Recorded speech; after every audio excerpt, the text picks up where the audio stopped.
everyone to our episode 23 of Growth Drops of Wisdom. Sorry. We are going to discuss today the book The Miracle Morning by Hal Elrod. We are going to speak about the science and about many of the reasons why your mornings are so important and why your brain needs to absorb sunlight during the mornings. All of those topics we are going to cover, and also how to visualize and create perfect days. So let's start with the information. Your most precious time during the day is the morning hours, where you are fresh, where you are still connected to your own messages and the body wisdom from your messages that you are receiving. It is a sacred space that you can design to prime your brain for success. Therefore, allow your mornings to be a set of routines and rituals to plan, to visualize, to exercise, and to absorb powerful knowledge. If you use these five strategies to start your days, believe me that your days are going to be very close to perfection. Assuming that none of the people that are in the other side of not planning, that they are just getting by throughout their lives, they that means that is a 95% of the people that is just in the default mode and that is just reacting to the days because they are watching too much news or consuming social media garbage, let's call it like that. And they don't know what they want for themselves. They are just reacting to the messages from many of these platforms if they haven't cleaned them, of course. Furthermore, studies show that the more prescription drugs are being taken more now than ever before. One in two marriages in America are falling apart. Americans have more individual debt than ever before, and obesity has become an epidemic. Heart disease, cancer are on the rise. That's the sad story about many of those people that live in this default mode. However, despite all of this, we are capable of leading a successful and happy life and creating it day by day just with the mornings. It's possible to turn things around, and the author Hal Elrod is an stunning example of this story. Elrod actually died for 6 minutes following a car accident. After spending several days in coma, he woke to doctors telling him that he had permanent brain damage and might not be able to walk again.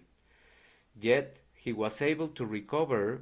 He accepted his circumstances instead of wasting time wishing that they were different, and he was able to create the life of his dreams and fulfill his potential. Like him, there are many stories of resilience in terms of visualizing and priming your brain towards what you want. Have you ever considered that the way you think about your life might be the very thing that is preventing you from fulfilling your potential? Maybe because you have a lot of self doubt due to the messages that you receive in your childhood. So we have to clean all of those beliefs. And the main quote of the book that is going to help us understand why is this one. The majority of us tend to make decisions based on our past, and in doing so, suffer from something known as rear view mirror syndrome, or RMS, turning down opportunities on the grounds that you've never experienced them before, just because of the fear to face uncertainty. For example, perhaps you think it's perfectly fine to skip your workout day since you can always do it tomorrow. but rather than your decision just affecting this moment in time, you are actually affecting the person you are becoming. So you are leading with a different kind of message, and you are performing behaviors that are not going to lead you to be the person you want to become. Many of us would be guilty of this at multiple times in our lives. So what's the problem? Well, hitting the snooze button in the morning or not wanting to do that workout keep us from waking with a sense of purpose. Each time you reach for that button of snooze, and you are subconsciously saying to yourself that you don't want to rise to your life, your experiences, and the day ahead. That means that your day is not really motivating you to get up and start doing and living. Think about those who suffer from depression. That's what they are doing repeatedly. They are just creating sad days, and then they are just replicating the experience. For these people, mornings are often the hardest times of the day. When you resist waking up, you reduce your chances of enjoying a satisfying day. Conversely, if you wake up every morning with a purpose in mind, you'll be on your way to crafting a happy life. Take a look at some of the most famous people and successful people like Oprah, Albert Einstein, Aristotle, and many others in this realm of either science or entrepreneurship or philosophers. All of these famous people have one thing in common. They get up early so that the day lasts more and they can achieve a lot of things, and their mornings are created with rituals. This is because the beliefs we hold about our sleep also in the previous day play a crucial role in how we feel when we wake up. If you think that sleep is not important, it's the most important activity of our bodies because they repair, they replenish many of the hormones and neurotransmitters. Your brain cleans a lot of substances, toxic substances, and it creates new pathways. We are going to go deeper in just a moment. The problem with most people is what Elrod also found for himself. When you got to sleep thinking this is way too little sleep, or why do I sleep if I am going to wake up anyway at the 2 a.m. or 3 a.m. I feel most of the time exhausted, etc. You are just priming your brain towards a very um, low quality of sleep. You are spoiling your morning before you even go to sleep, before you even go doze off. When he told himself that he would feel good in the morning when he um, switched to another belief and created a new affirmation, he felt refreshed with as little as 4 hours of sleep, which is not also recommended, but this just means that the words and the way you are creating the ritual the day before, that's the most important thing that you can also do to have a much better morning mood. And you can start installing the Robin Sharma protocol of 20-20-20. 20 minutes of exercise, 20 minutes of meditation or being with yourself, either journaling or just listening to something, just being in stillness, and 20 minutes of absorbing knowledge that really makes you think and really activates your pathways.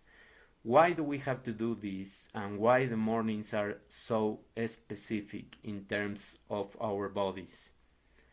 In the morning, if we absorb the sunlight, the central master clock in the suprachiasmatic nucleus is activated. This master clock is releasing hormones, is releasing a lot of peptides, is creating the first signals to activate all of the other clocks inside of each of the organs. And it is creating many of the activities that you will need, like thermogenesis, immunity, activating your whole metabolism, your feeding schedule, the hunger hormones start also being produced, and your muscles start activating to do some exercise. Also, many of your signals in terms of creating stem cells or replenishing those stem cells, fat storage, and using that fat to create or to regulate the temperature and to create energy is also being activated in the morning. Even your heart and your lungs, which are extremely important for all the activities throughout your day, are going to set their clocks and start. What are some of the pathways that are clock regulated? Neurogenesis, cortical development, neurotransmission, synaptic homeostasis, inflammation, lowering inflammation, neuronal metabolism, mitochondrial function. Your powerhouses are going to be activated, so you are going to create energy. You are going to use that glucose in the blood and start creating energy. Redox signaling. What is that? All of the reactions in your body of oxidation and reduction that are going to protect you against free radicals. Oxidative stress protection and blood-brain barrier communication, and also absorbing much better the oxygen in your brain. So that's more than enough that you can do for your body just by absorbing light from the first hour after you wake up. So try to do it just a little brisk walk that you can take and start setting up your circadian rhythms, your master clock, and using this kind of energy to activate your whole metabolism. So I hope that these tips and this reflection helps you to start activating your life and creating new rituals, new routines to design the perfect morning and create the perfect days. If you want to go deeper into the science of eliminating brain fog and also activating many of your neurotransmitters and going beyond in this kind of science, I'm going to release a masterclass next Friday so that you can attend. It's going to be at a very accessible price, so just be aware of the notice that I'm going to give, and I'll see you there. Thank you very much for your attention. We will listen and see next Wednesday. Bye.